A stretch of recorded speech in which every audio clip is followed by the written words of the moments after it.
So welcome back again for the last session of Megalithomania 2016. We now have our speakers forum. We've got a couple of special guests joining the forum this year. We have Peter Knight on the end, who you've obviously seen in the stalls room.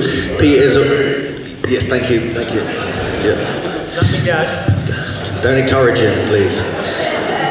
And Peter's a well-known author, prolific author. He's spoken at Megalithomania several times. He's also leading our tour to Dartmoor tomorrow. Some of you are going to be joining us for that.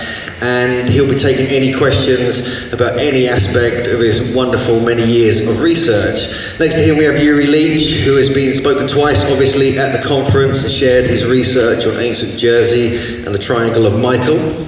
Christine RHONE is our special guest who hosted the John Michell Memorial Lecture. She's spoken at Megalithomania before as well and co-authored with John Michell, most notably 12 Tribe Nations and the Science of Enchanting the Landscape.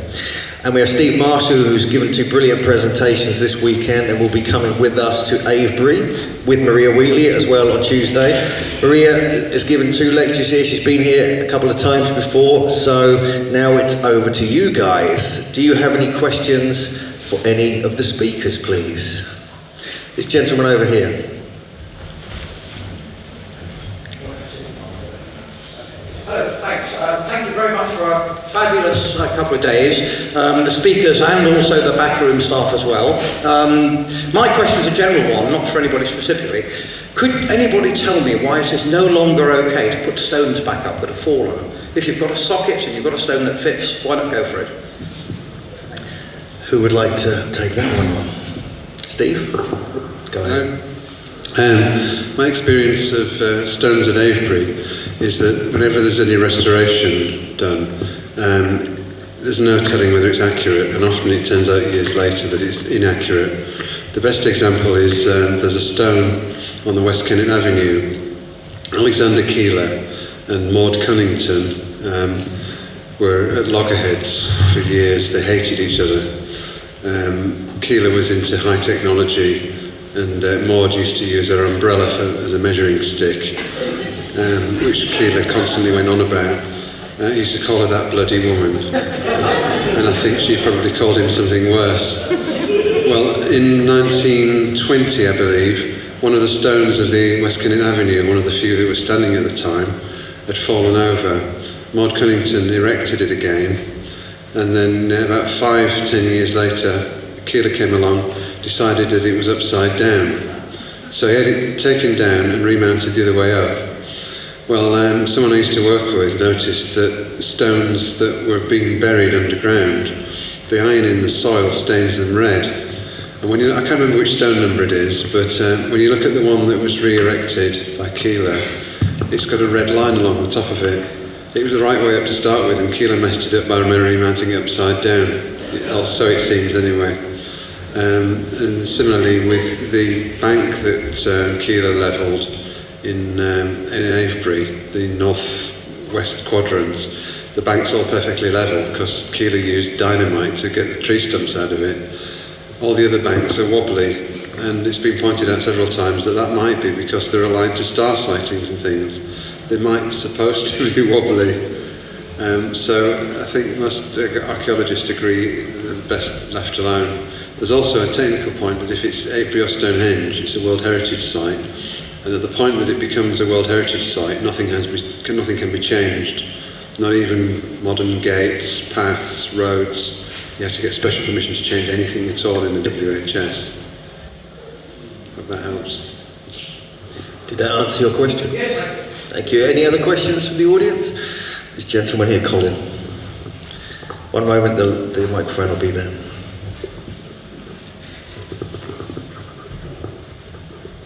Hello, good evening. Reiterate thanks to all of you. There's something which still sticks in my mind. It's to do with chickens and eggs. And we are fully aware... Sorry, do you want me closer? No. There are earth energies under the ground. We can feel those. And we also know that if we start doing something on the planet, possibly of a spiritual nature, something like that, the earth energies start moving. And they will come towards us, they'll carry energy and do this sort of thing. But then we've got alignments over the whole globe, and we've got zodiacs, or apparently have zodiacs in different parts of the world. Was it man that started this and attracted the energy, or where do zodiacs come from in the landscape? What gives these alignments? Like in France, we've got different star systems, geometrical star systems and things, with churches on the top of mountains or whatever. I was just wondering, what's the chicken, what's the egg, and where do they all come from? Perhaps you want to have a tackle this one, Peter? I thought Yuri might want to add a few comments after. I'm not sure I want to tackle it, but I'll have a go. I think nature comes first, I think, always. We are part of the consciousness of nature anyway, so even when we build a stone circle on a sacred site, isn't that the planet also expressing its consciousness? Because we connect into that. You very often find that there's an alignment of churches on the hills, going across the St. Michael line. Well, of course, those hills were there before the churches, weren't they? And I'm sure Maria will comment about the water, I think one of the reasons Avebury is there is because of the aquifer underneath it. So I think nature always leads the way, and we merely pick up on what's already there, I think. I think it's always a case of man enhancing something that was already there and trying to perhaps manipulate it for our greater use.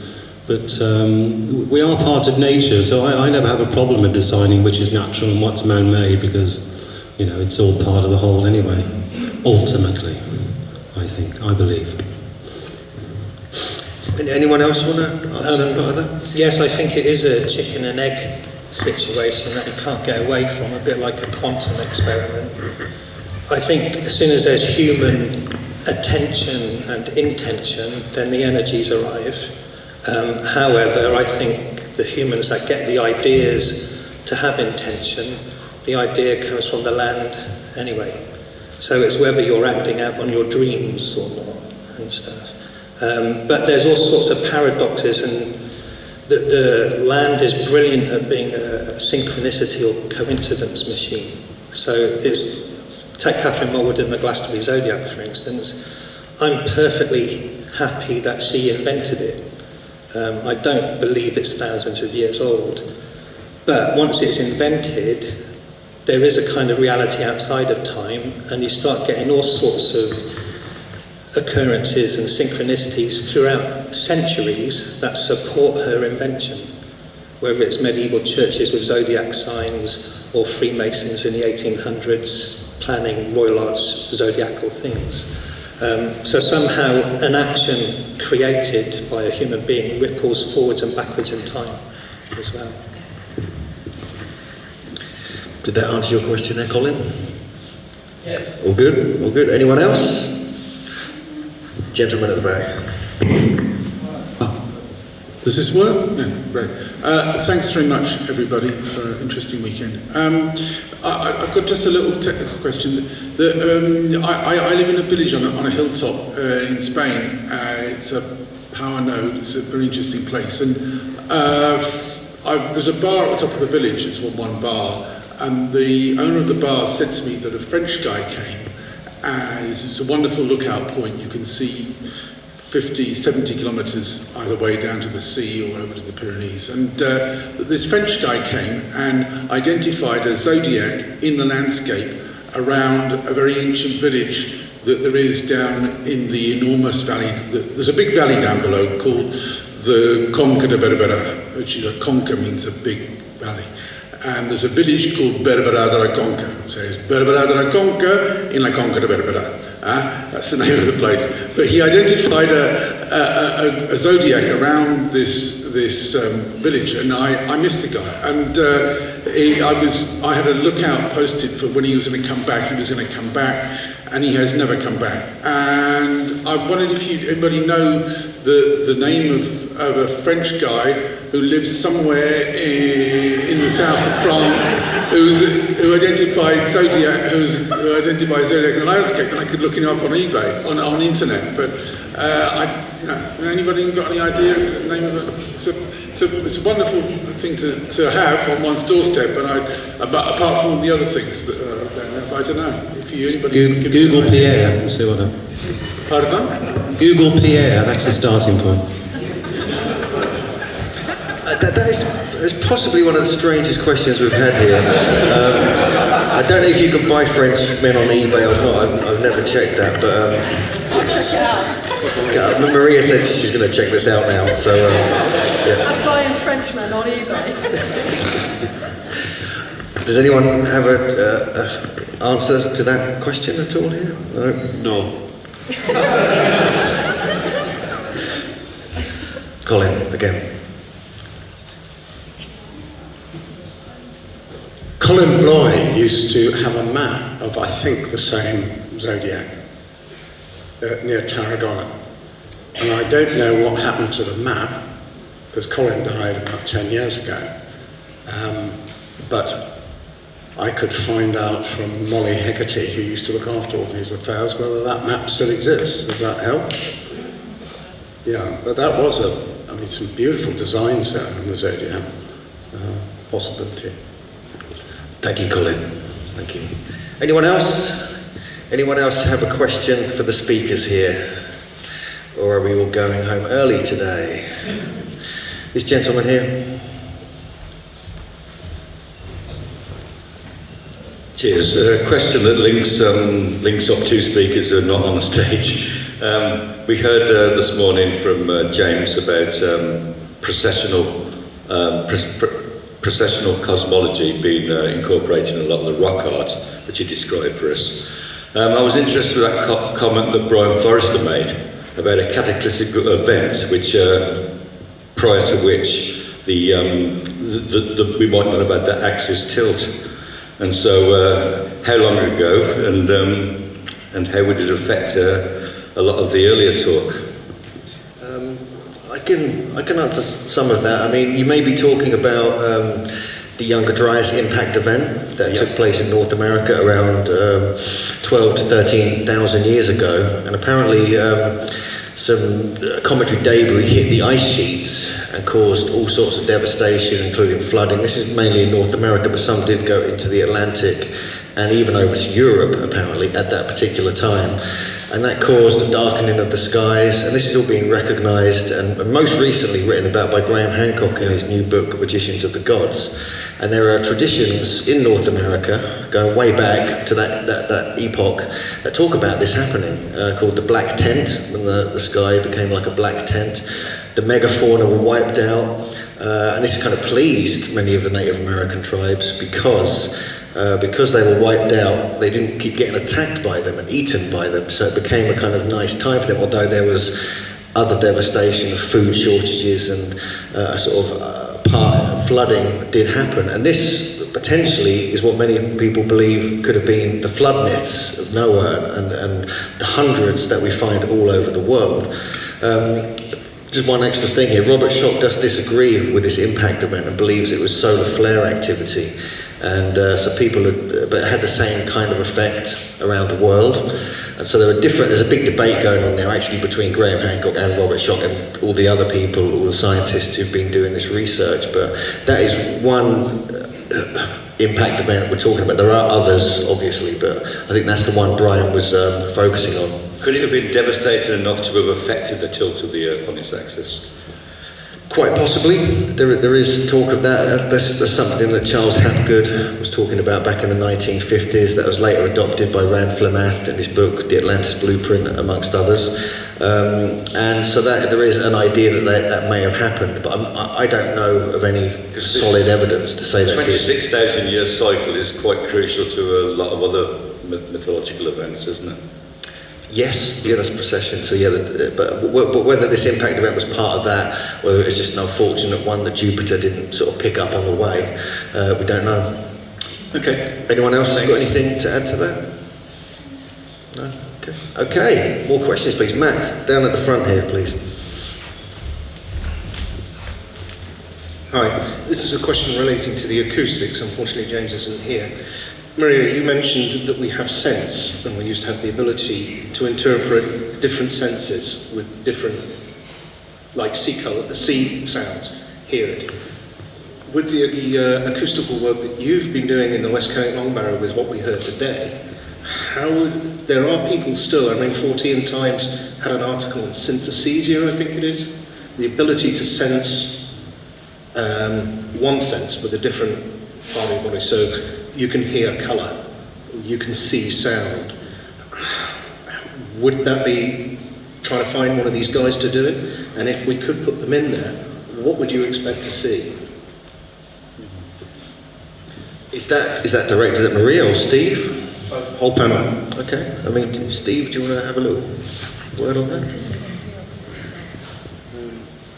I think the question was about whether the separation of the senses and synesthesia, where people interpret, they smell something and they see it in colour, or lots of people see certain numbers of the alphabet or the letters of the alphabet in different colours.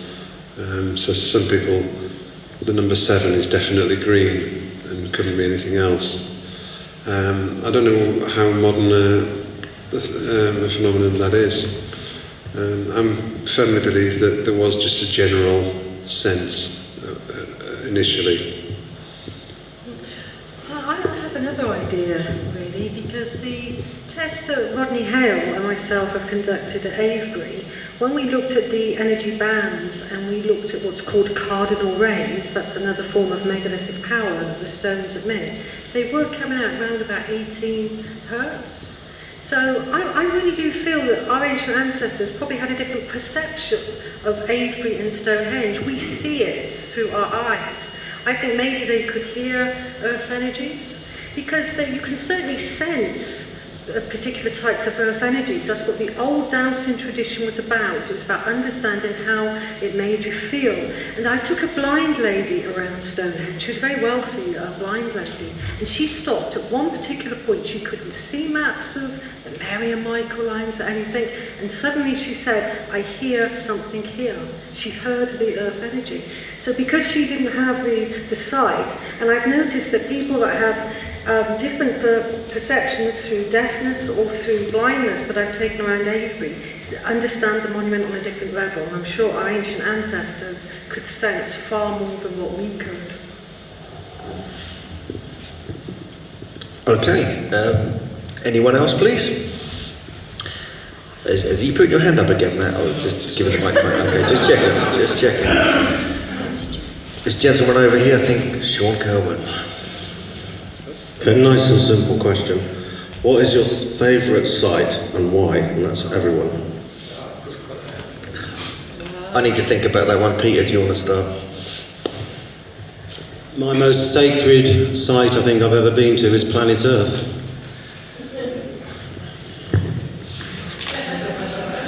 Okay. I think... Well... Choose. Probably West Kennet. I think probably I've spent a lot of time there as well, but Dartmoor's growing on me at the moment because that's where I'm doing research for the new book, and I've learned that a sacred site doesn't have to be man-made. It's like the indigenous cultures of around the world. They see sacred rocks that resemble something, and one of my favourite sites at the moment is on the top of a tor in the middle of nowhere, 1,100 feet up, this rock that just stares out at you like a crone, and she just stares at you and stares at you, and when you tune into her, she...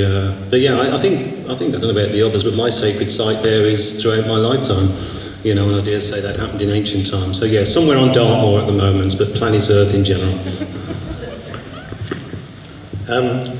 One project I did a few years ago was an oracle deck of 53 paintings, 53 sacred sites around the world, different cultures creating a sacred site one way or another, often because it's an impressive mountain like somewhere in Tibet, or it might be a place where some religious person had a eureka moment and it becomes sanctified because Buddha got enlightenment under that tree, or St. James was buried there, wherever. It just seems so subjective, really. I agree with Peter, the planet is where it's at, and I think wherever you have your Eureka moment, that's the sacred site, really. For me, I was 14 years old, living in Coventry, and I had a book on King Arthur by Geoffrey Ashe. And it was a black and white photograph of Glastonbury Tor, and I didn't know what it was, and it was my mashed potato mountain, and it still is, you know.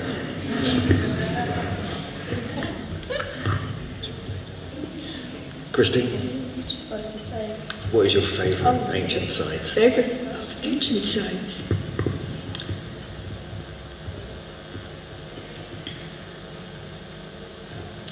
Well, I think it would be probably some of the mounds on the west coast of Florida, which I explored over the years, and it was really a lot of fun to try to find them again, because they're not very well recognized. But yeah, I think that would be it, really. Okay. Obviously Avebury is a big favourite, but after 7 years I'm a bit fed up of it, to be honest. Familiarity breeds contempt. Going on Tuesday. I'm going to stay away for a week and then I'll love it again. But I've been to so many wonderful sites in Scotland, and the Ring of Brodgar is a big favourite of mine. There are so many. Cumleash. Wow. I love Avebury, even though I've been there hundreds and hundreds of times. She feels to me like she's my mother and it's my spiritual home. So Avebury is where my heart is. But recently, James Swagger has taken me to some amazing islands, and I fell in love with the Newman Monument of Sardinia. It's amazing, incredible sacred space. Again, archaeologists say they're all about defence. You could put an army in there, and they have these corbelled roofs, a bit like Maze Howe, and I had an amazing spiritual moment. So a bit like what YURI was saying, you know, it's where what happens to you. For me, I fall in love with Sardinia and Newman monuments. They are incredible temple spaces. Me as well? Yes. One of my long-term favourites is a place called Wandlebury near Cambridge, just south-east of Cambridge. It's a great circular earthwork that's got many myths, legends and giants. It's on the Gog Magog Hills. I grew up there and I spent a lot of time there, and I've written 3/4 of a book about it about 5 years ago, which I haven't quite finished yet, but that has always inspired me, and a whole bunch of crop circles appeared there back in 2001, which really opened up the whole energetic aspect, because the Mary energy line goes right through that site as well. It's also part of what's called Line A, or the Loxodrome, which is the work of Christian and Joy O'Brien. But more recently, there's one or two. There's a place on Gozo called Gigantia, which I've been to several times now, in fact, and I don't know what it is about that place. It was the oldest freestanding temple before Göbekli Tepe was discovered, and there's something magical about that place too, which really grabs my attention. It might be because it's got something to do with giants, and I'm slightly obsessed by that at the moment. And also in Peru, just near the Bolivia border, there's a site I've grown very fond of, which is very similar to Silastani that Brian was talking about. A place called Cotimbo, and it's got these puffy polygonal towers, which no one ever goes to. It's high up on this bluff, it's untouched, and we did some chanting in there with Freddie Silver a few years ago, and that just, the whole place became alive to me. But to be honest with you, I think they're all my favourite. I'm an obsessive megalithomaniac and giantologist, so anything related to either, I'm in. Favourite's probably the next one. What? The next one, the one you haven't been to yet. The next one. Anyone else? Any more questions? Matt, over here. Where's the microphone? Okay, can Matt have the microphone, please? Oh, sorry, you were asking a question. Hi, I have a question maybe Maria can answer. answer, or maybe not, relating to the senses of the ancients. And you spoke about elongated skulls. Would that maybe, or cranial deformation, have maybe increased that or had anything to do with that? Because we know that's worldwide. Yeah, that's a really good point, and that could have been the case. To answer truthfully, I honestly don't know. But I do get a sense that, the monuments that they've created, like Steve has pointed out, and Pete and I experiences at West Kennet, they do take you away from your ordinary life. So whether it was the people that understood that and their senses were different, anyone that goes to an ancient site, their senses become slightly more alive. And it's the spirit of place that attunes to us, I believe, regardless whether you've got a big brain or a little brain like me or whatever. I think it's the place communicates to us on many different levels, and it does for a lot of people I've taken around. And that's the wonder of the ancient world. Mm-hmm. Wonderful, thank you.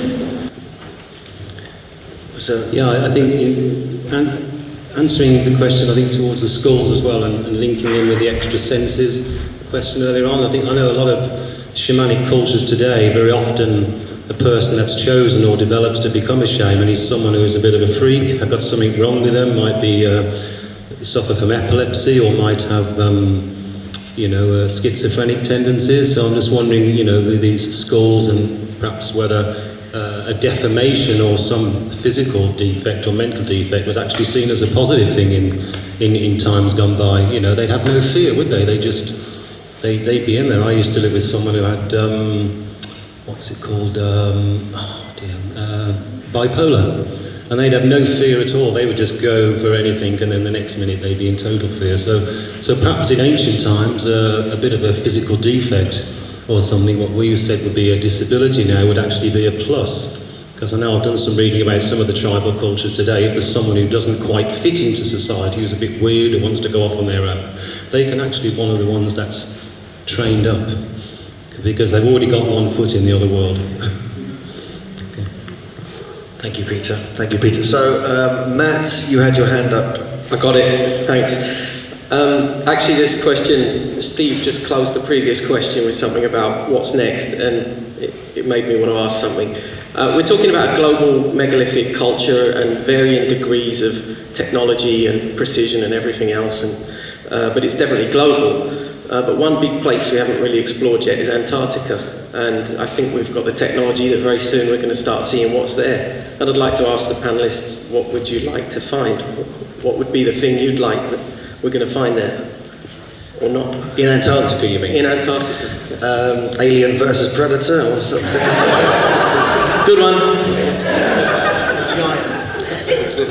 Giants. No, I've been following this on the unfortunate website called Facebook. There are people are claiming there are pyramids under there. There are things there. But what's interesting is that there's two things that grab my attention. These guys can jump in at any time. The early maps, the Pires Res maps, and the early maps do show the whole place free of ice, potentially 10,000 to 8 or 10,000 years ago. This is popularised by Graham Hancock, noted by Charles Hapgood before him. And the other thing, the research I was doing for my recent Giants book, co-authored with Jim Vieira, was that even now, going back just a few hundred years, the Ona Indians and the Patagonians frequented and sailed around from Antarctica through actually, I think they're called the Lower Orkneys, up into Patagonia area, Terra del Fuego, all in southern Argentina and Chile. So there was activity with these giant race going back a few hundred, potentially thousands of years ago, from that particular area. And they say they came from the landmass of Antarctica, that was now today Antarctica. Because so much of it is covered in ice, we don't know, but there's a lot of hoo-ha and a lot of nonsense going around on the internet, which is something that is really frustrating when you're trying to find the truth in things. But I would be delighted if they find something amazing there, but who knows? Anyone else? I think there's a good chance, because we know, because of continental drift, that Antarctica used to be a lot more further north. They've done pollen analysis, and I think they've found tree analysis already, when they've gone down far enough. So I guess in the long term, if you're believing that there was pre-civilization to our civilization, I think Antarctica's a very good thing, because it's only relatively recently been covered with ice, as far as I know. Yeah. that was what Charles Hapgood was saying as well in his book Maps of the Ancient Sea Kings. He was claiming that because of the crustal displacement theory, where it moves around, which is what another question we had earlier, that it would have been free of ice because of that. This is something that Rand Flamath and others have put forward as well. But over extreme epochs of time, there could be something under there. Who knows? Any other questions, please? The gentleman just... I wasn't going to ask a question, but then that came up about sensitive people and different things, and I'm a sensitive, I'm a musician, a poet. I've been going around sacred sites for about 15 years, but had a very intense experience as a child at Karnak. The question I want to ask is, I've seen orbs many times around West Kennet Longborough, Silbury Hill, the Vale of Pewsey. I've felt them many times as well, but then taken photos after and then seen them on the photos, but I didn't actually see them with my eyes. And I've also been with people that have seen them when I haven't. And I believe that it's to do with consciousness and vibration and where you are, you know, at the moment. Like, I'm nervous at the moment, and you can tell, because, you know, I'm not used to speaking in Glastonbury Hall. But I just wondered if any of the people on the stage have had any experiences with orbs, or what their thoughts and feelings are. Yeah, I've had a really good experience with the orbs, because I think you're right about the consciousness thing. When I was looking into some lunar alignments at Avebury, I had a dream that night that there was this beautiful light came out of the ground, and I was to find out the time, and I would be able to see it and capture it on film. So I kind of woke up and thought, that's amazing. So I asked my daughter Raven, I said, Raven, if you're going to see this great big orb thing come out of the ground, tell me the time. And she said, sunset, Mum.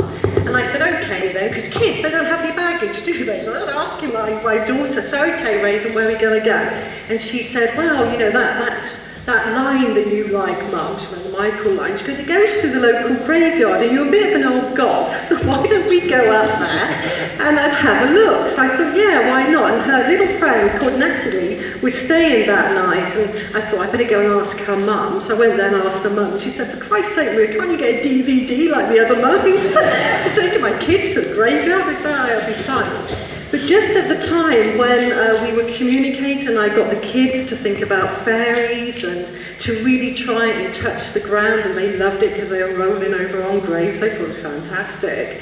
And at the time when Raven had tuned, that beautiful light came out of the ground, and it almost danced around in front of the children.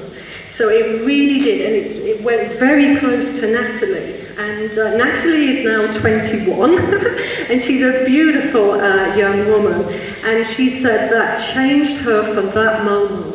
She realised that all told her in her mind that the schooling system was wrong, that they were being spoon-fed, and that was when she was about 10. So you're right, I think orbs can change people's lives. I think they can communicate to us, and I think the more children and the more younger people that go out in the landscape, we will have a better community in the future because they're communicating to the kids. Thank you. Anyone else here? Yeah, I don't see orbs, but I do see pinpricks of light coming out of the ground regularly.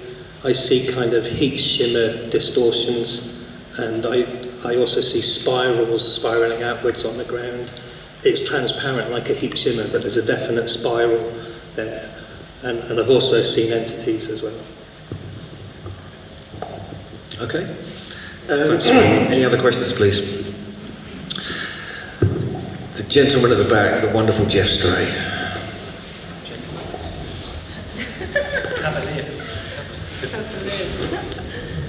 Julian Richards said that he was looking for the reason why they built Stonehenge where it is. And I just wondered if the panel could give me their opinion on why Stonehenge is where it is. Oh, silence. Can I start? One of the reasons is that it's close to a site called Blick Mead, which is tremendously important. It's been excavated by David Jakes over the last few years. It's an area of springs.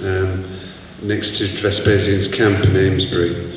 And it goes back to at least, I went to a talk last week in London, and David Jex announced some new dates, 8,300 BC. They found aurochs bones, all sorts of stuff, thousands and thousands of flints that are so sharp that the excavators have cut their fingers. And like the Avebury Springs, these were warm, so it's perpetual springtime. And there are more springs at Stonehenge Bottom. Why the actual exact site of Stonehenge is where it is, I don't know. But there's certainly a connection to the Blickmead Springs. Any other thoughts on that from the panel? Well, for me, it's about the earth. And it's about people's relationship to the energies that are unseen in the earth. So, like I said in the talk, for me that gives it its breath of life, its chi energy. So for me, Stonehenge is where it is because it's a power place of earth and water energies. And, as Steve was saying, there's a lot of springs around the area, even at West Amesbury there's springs. So it's the water of life, but for me it was the placement in the earth. And I think that's what the ancient ancestors looked for, and they connected them up with lines and other things. So it's location, location, location for me. I kind of agree and disagree. I have a 15-year background in Tai Chi and working with Chi, and I think it's a chicken and egg thing too. I do wonder sometimes if Salisbury Plain is special because Stonehenge is there, or whether because it's special that's why they put Stonehenge there. Same as Giza, is the Giza Plateau special, or is it special because there's pyramids there?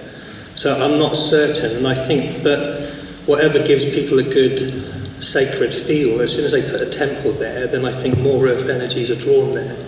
So whether those massive earth energies there were in the first place, or whether they've been drawn there because of centuries of attention, I'm uncertain. Yeah, as I say, it's always the chicken or the egg, isn't it? The work I've done on Dartmoor, I found that the most intense collection of stone circles and the most greatest concentration of stone rows is around the tors that have natural features in them, simulacra and anthropomorphic rocks and stone basins, so that they are collecting their sacred sites around natural objects. And also with the water connection, they've mentioned, you wouldn't think anywhere could be as dry as Dartmoor, would you, during the summer, but Dartmoor is all about granite, but it's all about water. Every single stone row on Dartmoor gently slopes down to a water source, every single one, and we know under Avebury and Stonehenge. So I think it's all about water. I'm finding all the time, no matter where I go in the world, water is involved in some way, or used to be involved. Years ago, around the Sphinx, wasn't it? Who was that who said the Sphinx was flooded? And of course, Silbury Hill. That flood around Silbury Hill every year was known at the time, and I think that's one of the reasons that's there.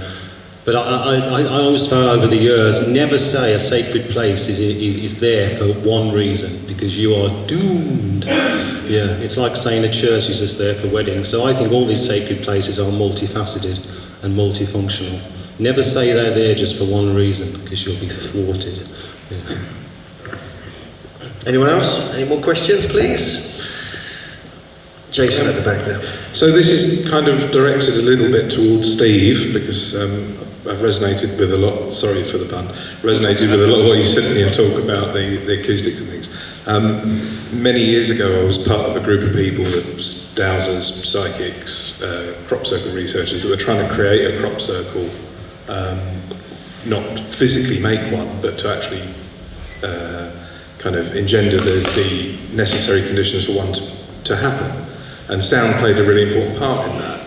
And what was interesting was that the sound that we were using, it was a very atonal kind of series of sounds that were dowsed out, had a really profound effect on the earth energy grid. And it struck me in your talk that overall sort of conventional research into megalithic sites tends to assume that they're somehow quite receptive. They either mark something that's going on in the environment around them, or but what struck me with your talk was that the possibility that they could actually be machines, if you like, for making things happen. So the intent of the people using them with sound, with whatever. And I wondered if you just had any thoughts or feelings on that, and the other members of the panel as well, that they're maybe much more active in terms of people using these almost like machines to manipulate earth energies or to manipulate local energies than we maybe give them credit for. Difficult for me to say really, because I don't feel earth energies, and it's like a standing joke that I can only douse if I've got Maria with me. I can't do it on my own. Go along with Maria and I can do it fine. And so I spend all my time looking for springs with a bloody thermometer, and she can just tell where they are. So I'm not really sort of qualified to answer that one, I don't think. I mean, there's definitely, when you make sound inside a passage grave, something changes, but I think it's partly subjective, for me it is, and to me it comes alive, I get the tingles, something changes, whether it's the low frequencies affecting me or whether there's something other, I have no idea. I'm sure other panellists can say more about it than I can.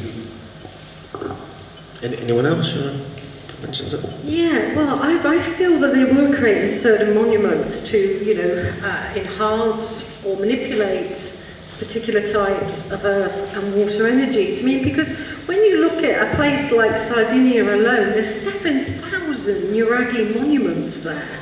Of that one type of monument alone, and it's the dome corbelled shape. And according to a lot of dowsing tradition, the corbelled roof enhances earth energy, and different shapes can do different things, and a straight line can make something flow faster, for example, some people believe. So I think they were fully aware of shapes, sounds, the natural landscape within the area of an ancient site, and particular countries were harnessing particular types of energy. And I think the more that we look at the earth as a whole, and the different countries that have been building particular types of monuments, the closer we're coming to understanding a lost technology. Thank you. Any more questions? We've got time for a couple more. This gentleman here in the middle.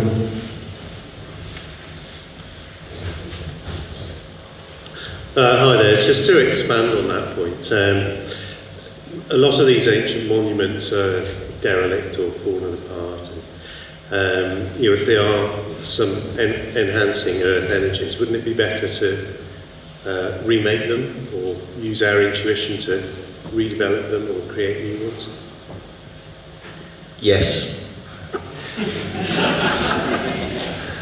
I think so. Personally, because my friend Sean here and John Martin, who was here earlier, they build stone circles. Julian Richards is involved in reconstructing a replica, one of the Stonehenge trilothons. I think it's important. I think it's important to experiment, at least, even if you're not doing it with old sites. Try it with new sites. When you've got people like Sean and Maria who can dowse, and they can know exactly where the earth energies are, where the water is. You've got Steve's skills with acoustics. I believe many of these sites were built with acoustics in mind during their construction and experimented with during that. So there's lots of experimental archaeology, if you like, that should be carried out, in my opinion. And there's not much interest in it. There just is not much interest. And it becomes, to me, it's quite frustrating because I think many of these sites should be reconstructed properly.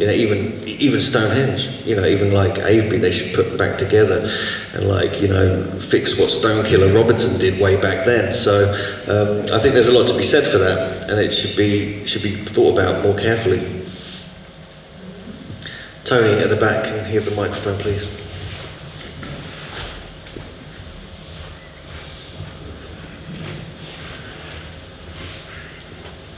Hello, I can't remember who was talking about entities a few minutes ago. Which one of the male speakers said that they could see or perceive entities? Was it YURI? It's not a common occurrence. It actually, I would say once it happened where I actually saw a materialisation of a face, neck and shoulders. And for me it was a road to Damascus moment. It's kind of personal, so I don't want to go into it too much. But I've never seen that kind of perfect manifestation before, but since then I get heat shimmers and shapes. But there was a definite one occurrence where I saw a kind of heat shimmer glass see-through being with forehead, nose, cheeks and everything. And then it kind of disappeared from the shoulders down. And it really was life-changing. Yeah, I can imagine it would be. Up until then, as an artist, I'd kind of approached the fairy world and the other world as fantasy. What shifted, this happened when I was about 32, maybe 33, late 90s. And it changed me. From that moment onwards, the other world is real, absolutely. So it's like my whole self changed gear from that moment onwards. Yeah, because I have personal experiences as well, and they are quite deep and they're very, very personal. It was a eye-opener for me as well. But I would like to direct the same question to Maria and to Steve when we talk about sensing.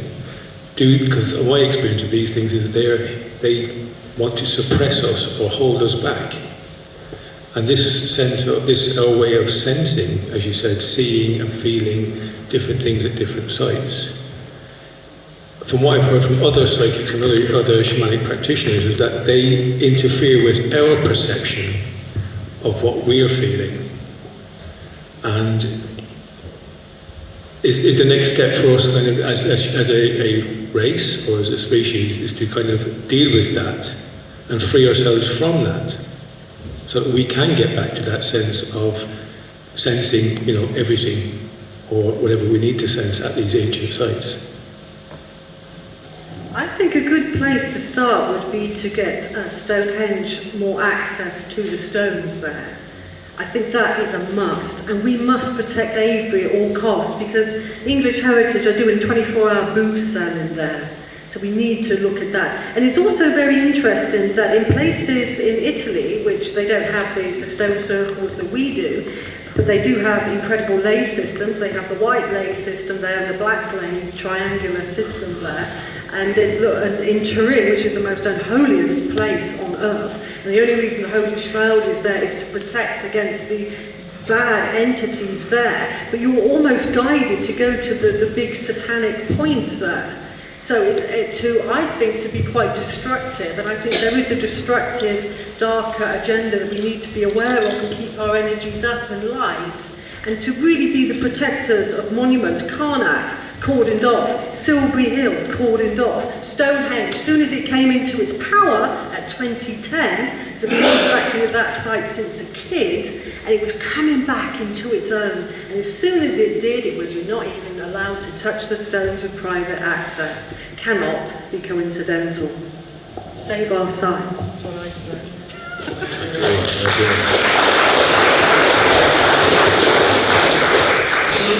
Okay, any more questions?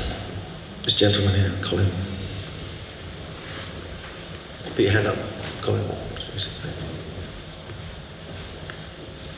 Sorry, if I can just add one more thing from which this gentleman here suggested about the opening up of sites and restoring their energy.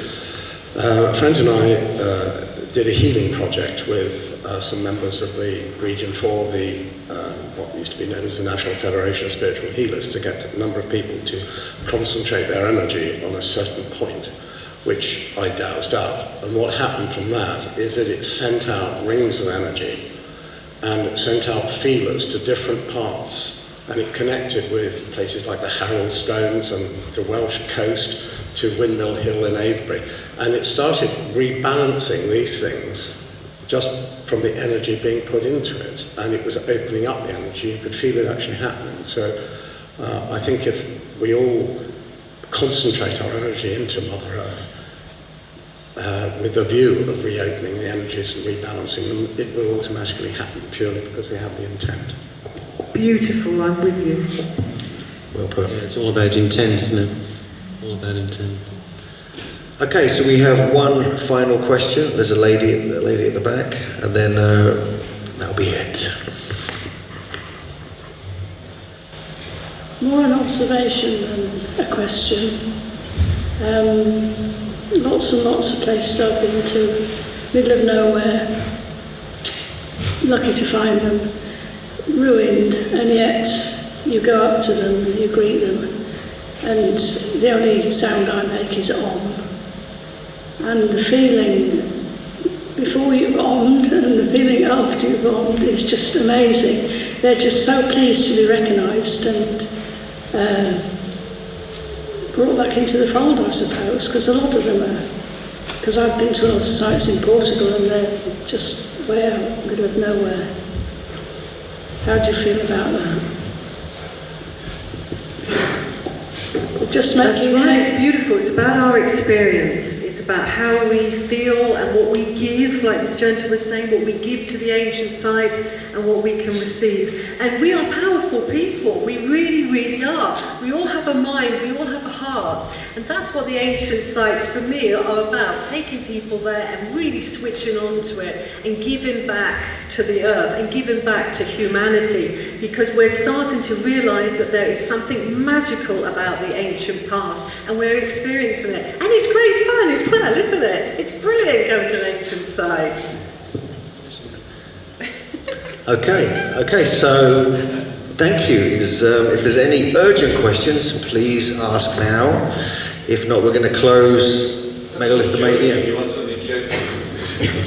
I'm a bit worried, but yes.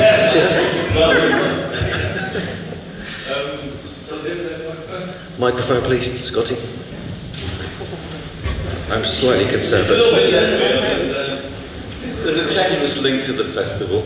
Yeah, tenuous link in so much as it's to do with intuition. I think all the speakers this weekend have talked about the importance of intuition. Well, I wonder if we can cast our minds back to when the body of Richard III was discovered a couple of years back. First of all, we had a woman who led this dig, or directed it, who the media was all over because she was the one who decided where it was going to be. But then the media backed off in absolute horror when she said it was intuition, and she felt a personal link which took the team to the car park, at the supermarket car park where the body was discovered, where there was a big R in the car park, and she said that's where to dig. Once this news came out, she was airbrushed out of the whole thing. And, we never saw her again because she was talking about that this intuition thing led her to the site and a personal relationship with Richard III. And so they just got proper people like Julian and whatnot to talk about it afterwards. Shame he's not here. But he was buried in Leicester Cathedral last year. And there was a lot of talk about whether he should be buried in York because he was the Duke of York. Subsequently, Leicester City Football Club, who were almost relegated last year, have won the Premiership at 5,000 to 1. 5,000 to 1. Champions. On the same night, Leicester's Mark Selby won the World Snooker Championship. Could the two things by any chance be related? And on that bombshell, somebody take this off me. I think we should have buried him. I think we should have buried him just right outside the Aston Villa ground. Don't you start! I heard that they haven't lost a game since they buried him. I don't know if that's true or not. It's a weird thing and it's funny, but there you go. Okay, intuition. Thank you very much for that wonderful insight. And so I'd just like to thank several people, please. We have to close now. And our speakers who aren't here, Julian Richards, James Swaggart and Brian Forrester, and of course Maria Wheatley, Steve Marshall, Christine RHONE, YURI, LEITCH and Peter Knight, who join us on the stage here. Also like to thank our wonderful organisers, Diana Brown, Claire Oatley, and Wendy, and Jason Porthouse, who've been brilliant assistants, and our excellent crew, Sean Kerwin, Nathan Williams, Tony Ricketts, Steve Duros, and of course Tony on the door, and Rob Macbeth, who was helping us out, Aroma Harding for helping us out with the bookstores, Jeff Stray for being our very safe and wonderful driver for the next 2 days, and Tor Webster, who helped with the tour on the Friday, Nick Cottle and Janice Carr for the catering, and obviously John Martineau and Gareth Mills, who I founded the conference with 10 years ago. So we've been at it that long now. And of course, our long departed friends, John Michel, Hamish Miller, John Agnew, and several others since then. So we hope you enjoyed this weekend. And Hugh Newman. Oh, thank you.